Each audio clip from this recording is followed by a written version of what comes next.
Okay, folks, I've got Pearl out here, and today I'm going to be doing a little bit of groundwork with her, as the title takes and says. I'm going to be working on what I call the 5 basic tools of horsemanship. These 5 basic tools, if you can do them, you can do anything with your horse. There's going to be different ways that you can apply them. There's going to be different ways you can modify them. And there'll be a lot to them as I work with the young horse. And you're going to get to see her. She's fresh. She just came out of her pen, and she's pretty full of it. So you're going to get to see her take and be real and in the raw here. So I'm going to take and I'm going to get started with her. I'm using a flag. I like using flags. Helps desensitize the horse and helps motivate the horse. I'm using a really good rope halter, one we've had for a long time, with a 12-foot lead. This is about a 30-foot round pin, just a makeshift round pin, gives her a perimeter. And I'm going to address a few things that maybe some folks are doing that I see a problem with. It might work for them, but it doesn't work for me. The very first thing I see people trying to do is they try to drive the horse forward by coming and trying to get behind them. And the first tool of our 5 basic tools is forward motion on cue. So anytime I ask my horse to do anything, I want to make sure that I'm giving them precise instructions. I don't want them to take and think anything other than what I'm trying to tell them. So I don't want to be unclear. I don't want them to be confused. So the very first thing I do, if I want them to go a direction, I want her to go to the left. So I'm going to give her direction. Now, my body, I've got to operate on body, the display of my body language, because horses speak 95% through body language. So I'm going to take and I'm going to get my body into a position that says go that way. I've got my pressure over here, my aid, and I'm going to say go that way. And I'm going to push the head and neck that way. Now, I just pushed her head and neck that way. Push that shoulder over right there. See how little pressure it takes for me to do that? So direction, body position, pressure. Now as I'm going forward here, of course she knows how to do this, I want to be in a off kilter triangle. I want to be behind her shoulder. She's pretty amped up. The weather's been nice. The other thing I want to take and I want to make sure I'm doing here is that I am direction, body position, give her a little pre-signal there, is I want to make sure that I'm going with this horse. So my inside foot, my left foot, we're going left, is making a small circle. My right foot is making a larger circle. My aid is making an even larger circle. And if I speed up, I can push this horse forward faster, or I can slow down and become slower. Give her the opportunity to stop right there. So what you seen there, when I come to stop, when I stopped going forward, the horse stopped going forward because the pressure stopped pushing her forward. That's called influence. I didn't pull on the horse.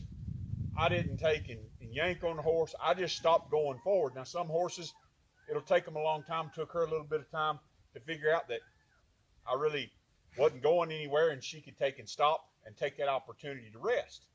So go back. I'm going to ask her to go forward. To the left. Get my body in position. Ask her to go forward. So she's learned forward motion on cue really, really nice. She knows how to go forward. So the very first thing, if you're starting out lunging a horse, make sure that your form is correct. I'm behind the shoulder. I'm pushing the hip forward, and I can speed this horse up. And the more I bring my pressure up, the faster she goes. When I slow down, she can slow down. I don't want her right up here on me.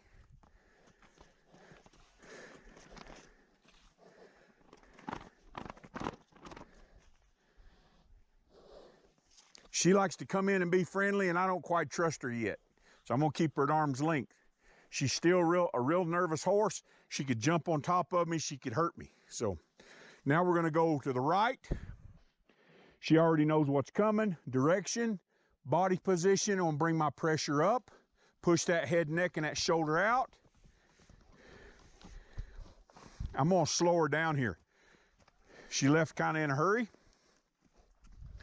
I'm gonna bring it back up, there we go. Just want her to trot around there. She's in really good shape. She's been eating good.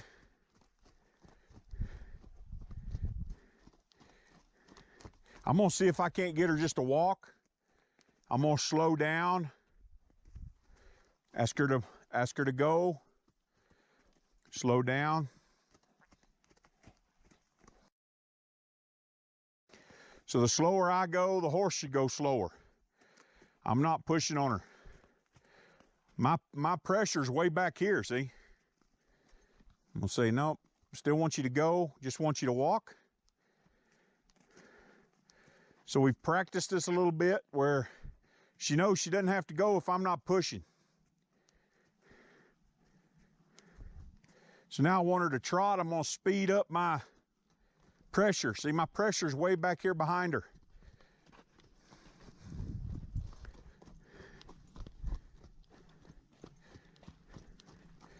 Now I'm gonna bring my pressure up higher.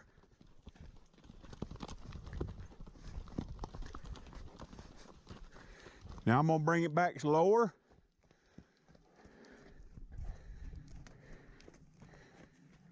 She'll recognize here in a minute that I'm not with her. I'm gonna ask her just to walk. She gets too close to me, I'll just ask her to step off of me. So my body language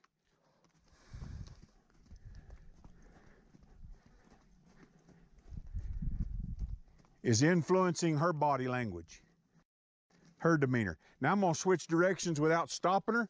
I'm gonna take and I'm gonna switch directions. I'm gonna step out, bring my body in, push her over. So now we're switching brains from one side to the other. I'll take and I'll switch her back. Oh, she knows this really well. Switch her back. Here we go. I'll switch her back. Good girl. Switch her back.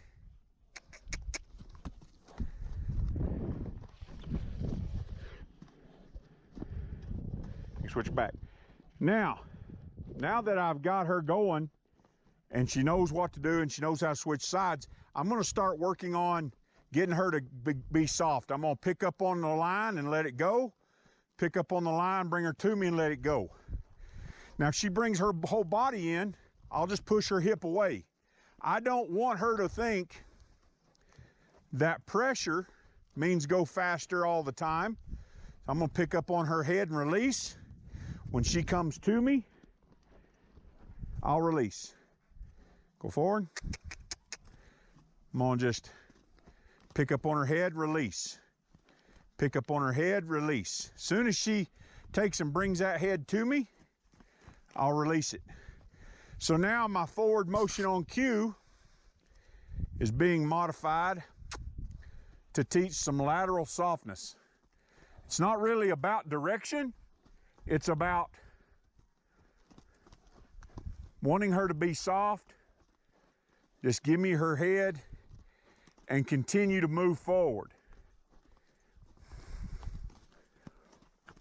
This is the first beginning steps to getting this horse broke down into parts.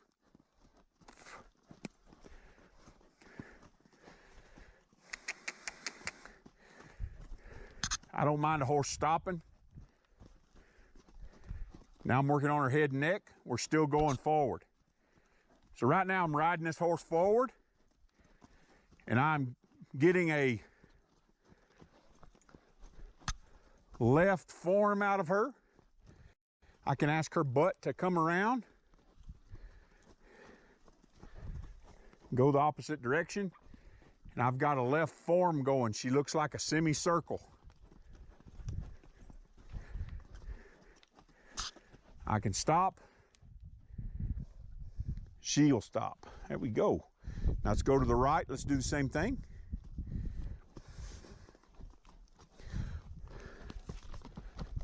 I'll pick up on her head. If she sees that and it scares her, I'll just let it kind of hang out there. Take that opportunity for her to just take and look at it. Bring her head around there. Let her look at it. There we go. I don't want her scared of my aids. So if she's scared of it, I'll just take and let her look at it and stop, pet her with it. Let's go.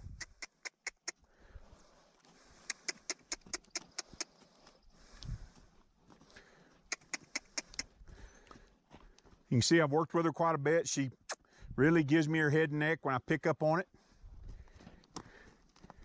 Pick up on her head and neck and let it go. Now a horse that is maybe not as advanced as her at this stage of the groundwork, you're going to be pulling and releasing a lot. My key here is just to get her to give me a form. I want her body in that semicircle form. When I stop, she stops. That's what I want out of her. I want her in sync with me. Yeah. A lot of people don't like to pat horses. I think patting these more scared horses, these more reactive horses, is just better for them. Just kind of pat them. Not hard, just enough that they get over being touched. Good girl. When I have a horse rest, I'll just take and get them to just drop their head, kind of hang out with me. There you go. It's a hot day today. All righty, folks, that's forward motion on cue. We'll add to it as we go, as we cover the other 4 tools in our 5 basic tools of horsemanship. I wanted to take and do individual videos on each one so that you guys get a really good understanding of what I'm trying to accomplish. Hopefully I do that for you. Our next video, we'll be working on hindquarter control and how we put all 5 of these things together to really get a natural balanced horse. That's our purpose. Better balance, better horse. You want that horse mentally, physically, and emotionally balanced. And we use these 5 basic tools to do that. So Pearl's doing real good. She's come a long way. I'm not in no hurry with her. There's some folks say, you'll be riding her in 30 days. I'm not interested in riding her in 30 days. I'm interested in having a solid foundation on a horse. She's young.